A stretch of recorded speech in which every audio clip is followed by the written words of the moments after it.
Welcome, everybody. Welcome to Radio 1103. And, we're definitely kind of starting off on a more somber tone than we have. And we want to take a moment to maybe talk a bit about why we're doing this and why it feels more important now than ever. So I'm here. Today is actually the Jewish New Year, and I'm Jewish, I observe it, but with a lot of injustices in our midst, there's this real imperative to take action to make things better. Last week when I was on the show, I wore this shirt that a local an artist I follow had made, and it said, "Tzedek, tzedek, tirdof," justice, justice, you shall pursue, in Hebrew.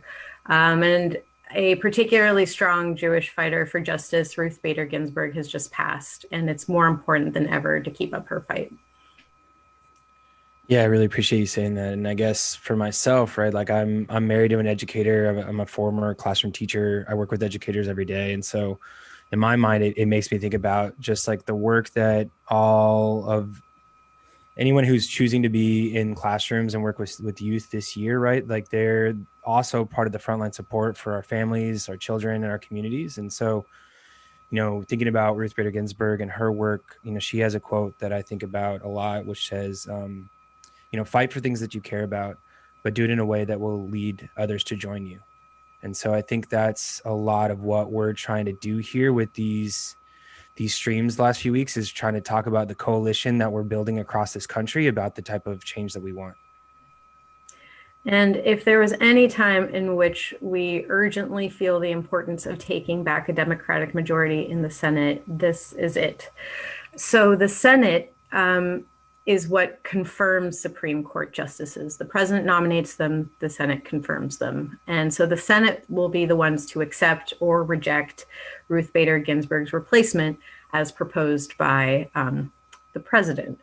And right now, because the Republicans have a majority in the Senate, Mitch McConnell, as Senate Majority Leader, has a chokehold on our country in a lot of ways, and has a chokehold on this process for the courts, for the Supreme Court. And last night, on the day that RBG died, he made it clear that he would violate her dying wish that her seat only be filled after the next presidential term started. And he also, in doing that, violated the principles that he supposedly espoused in 2016. So you might remember in 2016, McConnell refused to confirm Obama's Supreme Court pick, Merrick Garland, after Anthony Scalia died, because he said it was too close to the election and it should wait until after the election. So pointing out the hypocrisy won't get us too far, but in terms of changing his mind, but it'll hopefully help fuel us to say we need to take our Senate back. We need a Democratic majority in order to confirm justices that stand for our values and to reject ones that don't. And therein lies kind of the new national debate that's starting, right? I think a lot of us last night were seeing arguments for court packing, and just I think some of us are familiar with that, but for those that aren't, it's kind of this idea that the Supreme Court and the numbers that of justices on that particular bench is not set by the Constitution, meaning that it can be changed by Congress, and has, right? It started with 6 justices, then went to 5, and then 7, now to the current 9, and court packing kind of came from FDR, for those that remember him and his New Deal legislation. And what happened was his Supreme Court overturned some of his more significant initiatives. And so as a response, he tried to have a fireside chat where he pleaded to the American public about building this idea around building the court from 9 to 15 judges, because he felt like what he needed to do was pack the court with those that were like-minded in terms of his initiatives for change. And so here we are today at the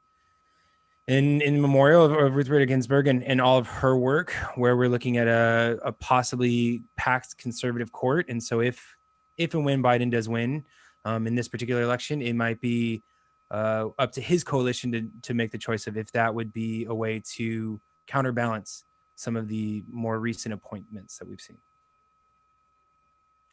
Yeah, and there are those who are saying we should be demanding that our senators, our Democratic senators, say that they will pack the courts. So you're going to be seeing a lot of debate around that. And so definitely encourage you to look into it. I think we're all still a little raw from what happened last night. And so, but it's definitely something, an important part of the debate to think about as we go forward. But, equally important is just trying to make sure that we get that Democratic majority in the Senate and break Mitch McConnell's chokehold on our country. And I'll just talk just a little bit more about what else, why a Republican majority in the Senate has been so terrible, particularly under Mitch McConnell's leadership.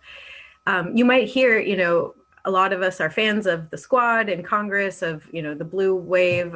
We've been hearing of some really awesome legislation that gets put forward in the House, but it doesn't go anywhere. It doesn't turn into a law. Why? Because Mitch McConnell says it's dead on arrival in the Senate.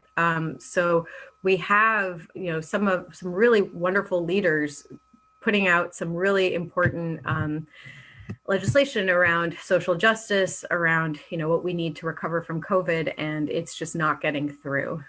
So by bringing a Democratic majority back into the Senate, we'll be able to actually turn those policies that the House is bringing into law to get good policies from the Senate itself. And so we need the Senate now more than ever. So our concert series here is supporting Senate campaigns in 8 super states where the White House, Senate, and state houses are also in play. And if you might wonder why state houses control the way electoral districts are drawn, in addition to very important things that influence people in those states. And so electoral districts is what gives us gerrymandering, is what gives us weird Republican majorities where they don't actually reflect the popular vote. So we got to work on all of that. And today we're featuring Georgia and Colorado, supporting the campaigns of Jon Ossoff and John Hickenlooper, and bringing on artists and organizers connected to those states. So how do you pitch in? Well, you go to actblue.com/donate/radio1103, where we've set up a donation portal that goes straight to the Ossoff and Hickenlooper campaigns. We'll get that link in the Facebook Live comments a bunch of times, as well as links to other campaigns and volunteer opportunities for in and out of state listeners alike that'll be discussed today. And I don't know, Bolo, I don't know if you saw this, that apparently last night, Act Blue had its just blew through the roof in terms of how many donations were made. It was $100,000 an hour or something crazy. People just kind of furiously trying to pitch in, to support, to do something, right? Because I think that there's always that moment of powerlessness that happens when these things come out. And so that is one way that you can act right now, y'all. And not to say that we're just trying to make this about this event, but it is true, right? These dollars, they go towards these campaigns in these very specific places that we've kind of tried to target because of this idea of flipping the Senate. And so just know that if you're feeling like you're not sure what to do today, but you want to act, know that your dollars and cents, they positively contribute to change. And so just something to think about. Cool. So we're going to start off the first part of our event with Georgia, right? Georgia, we're in Savannah right now. Ryan. Bill is the traveler of the two of us. Yeah. So I guess the first portion of our event is going to be some organizers from Georgia, right? It's want to kick off a little bit of information about Jon Ossoff. Is that kind of how we should start it? Yes. And actually, sorry, we're going to hear from guests from Georgia after the first act. After the first act. Okay, cool. But we are going to kick off with some info on Jon Ossoff. Yeah, totally. So some things that we just wanted to kind of point out about his campaign and just who he is, right? So prior to politics, he was a media executive and kind of got his kind of foundation in investigative journalism. And so then he was national security aide, where he investigated mass surveillance of American citizens and abuse of, kind of that power, right? In terms of monitoring our citizens at home, and then this idea of defense contracts abroad. And then in 2017, he ended up kind of organizing and mobilizing one of the strongest special election turnouts in over a decade. So he really focusing on kind of the youth turnout in that 2014 midterm. And so that's kind of cool. Just thinking about what we're trying to do this year as well. That's really significant to me, this idea of how he was able to build support around these campaigns. And so we also really celebrate the fact that he's strongly in support of women's reproductive rights, right? And I think that's a a big issue for both Karen and myself, but also those that we kind of work with.